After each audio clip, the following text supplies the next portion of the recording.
¿Por qué esperamos en Dios? Porque tenemos fe. ¿Por qué esperamos en Dios y por qué? Porque tenemos esperanza y son dones de Dios.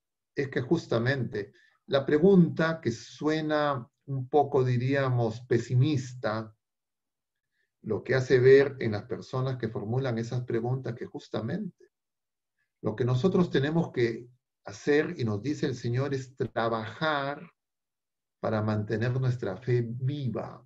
Una fe viva es esa lámpara encendida. Esa lámpara se enciende con el fuego del amor de Dios. No la encendemos nosotros. Es el Espíritu Santo. Y entonces, nosotros tenemos todo lo que necesitamos porque el Señor nos ha dado todo lo que necesitamos para vencer y participar de la victoria de Jesucristo. Así los clérigos de la iglesia, así la mayoría de los clérigos de la iglesia, como nos recuerda Ezequiel, y les recomiendo que lean a ese profeta del Antiguo Testamento. Fallaran, el Señor nos dice, yo mismo voy a ir a buscar. Porque si bien es cierto, el Señor nombra y tiene sus pastores, que son los miembros de la jerarquía, los padres de familia dentro de sus hogares, los hermanos mayores con los hermanos menores, todos los que tenemos de alguna manera la responsabilidad de cuidar a los más pequeños, a los más frágiles, los que hemos recibido más de Dios. Todos nosotros actuamos como pastores en el nombre de Jesucristo, pero Jesucristo es el único y el supremo pastor. Él nos hace partícipes, pero Él no se desentiende de nosotros. Y Él nos dice además, así nuestra madre nos abandonara, y esa alusión se refiere a nuestra madre la iglesia, no solamente a las madres biológicas. Así nuestra madre nos defeccionara, nos abandonara, yo no los voy a abandonar. Pero además nos ha dejado a nuestra Madre Santísima, asunta al cielo. Y entonces, así la iglesia defeccionar en su totalidad, que no va a ocurrir.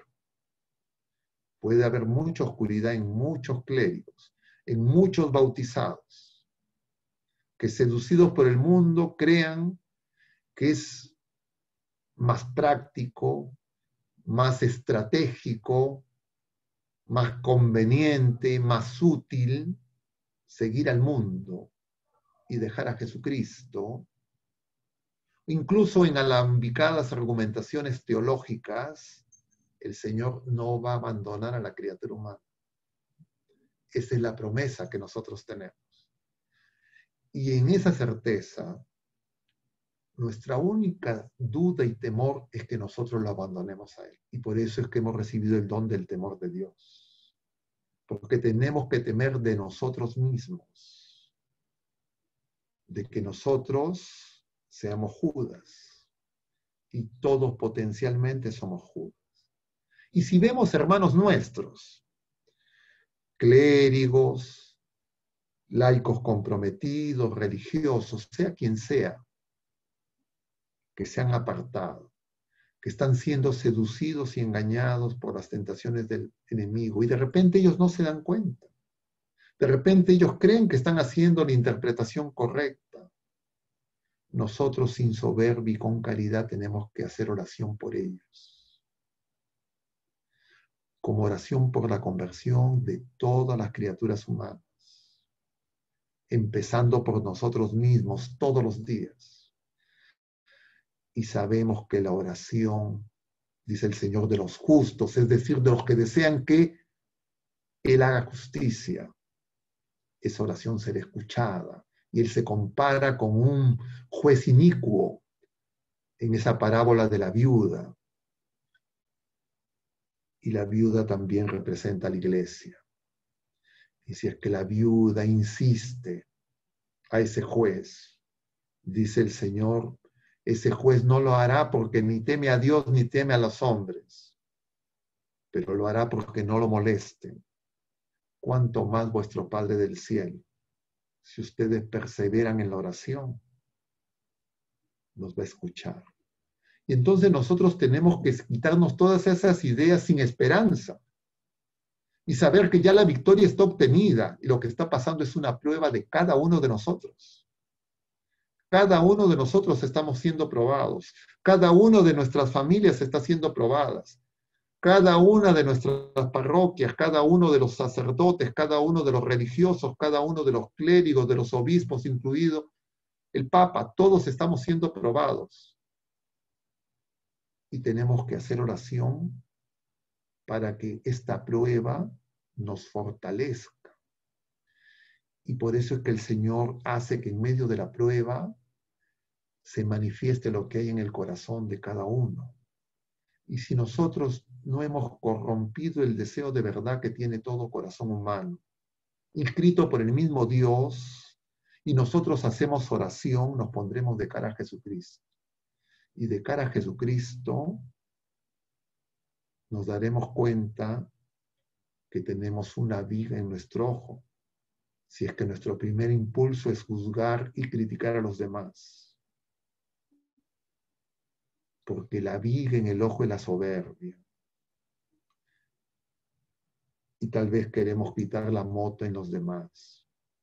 ¿Cómo nosotros contribuimos a que el reinado de Cristo crezca y se manifieste?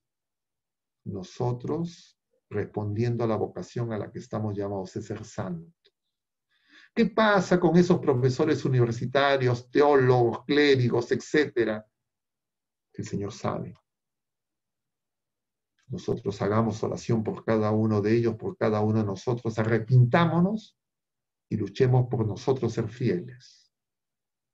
Eso es lo que el Señor nos pide. Y lo demás es nuestro testimonio, veraz, creíble, coherente, no de labios para afuera. Y entonces sí podemos seguir a María. Porque María no se echó a discutir con los apóstoles, no se echó a recriminarlos y decirles banda de traidores miserables que han abandonado a mi hijo a quien habían jurado seguirlo hasta la muerte, sino que los recogió en oración. E imploró el don del Espíritu Santo, que es el Espíritu de la verdad. Nosotros estamos llamados a hacer lo mismo, pero tal vez no nos damos cuenta que todos nosotros hemos sido envenenados por esos jinetes de esa visión materialista que durante décadas y siglos se ha impregnado en la cultura de todos los pueblos, que nosotros muchas veces de repente estamos siguiendo esas mismas recetas, pero con signo contrario. Y entonces por eso es que la política es un campo minado, porque en la política actual rige el príncipe de este mundo, es la lucha del poder. Y por eso es que la doctrina social de la Iglesia nos forma lo que en inglés es el policy, es decir, vigilar por el bien común los principios morales. Nosotros vivimos en un país donde se nos ha dicho, como a muchas otras realidades en el mundo, que somos un país democrático, republicano y que elegimos a nuestros representantes. Pero si profundizamos en esas afirmaciones, nos vamos a dar cuenta que son falsas. No solo porque esa democracia en la que vivimos es imperfecta, sino porque no sabemos elegir. Y lo hemos tenido en el ejemplo reciente de estos congresistas donde la gente decía, esos 105 están vetados, pero esos 105 han sido elegidos hace menos de 2 años en elecciones supuestamente libres, democráticas, no impugnadas por nadie, por nosotros mismos. Entonces el problema está en nosotros. El problema está en nuestra conciencia que se ha apartado de Dios, porque estamos siendo avasallados por esta propaganda, por estos medios de manipulación que prácticamente han copado todos los espacios sociales, no solo en nuestro país, sino en toda esta parte del mundo. Pero nuestra conciencia, si nosotros vamos a la oración, arrepentidos y con un corazón contrito, nosotros, ahí el Señor nos espera. Y está a la puerta y llama. Y lo que nosotros podemos hacer ahora por eso es llamar a arrepentirnos y a la conversión. Porque el reino está cerca. Como inició Jesús su ministerio público. Como preparó el camino Juan al Cordero de Dios que quita el pecado del mundo. Nosotros en realidad no tenemos excusas. Sabemos lo que tenemos que hacer. El Señor difícilmente de nosotros podría decir, perdona a los padres porque no saben lo que hacen. Porque nosotros sí ya hemos visto al Señor de la gloria y su entrega plena. Y por eso tenemos que volver a la revelación, a la Sagrada Escritura, a la tradición de la Iglesia, a la sana doctrina, formarnos y dar testimonio.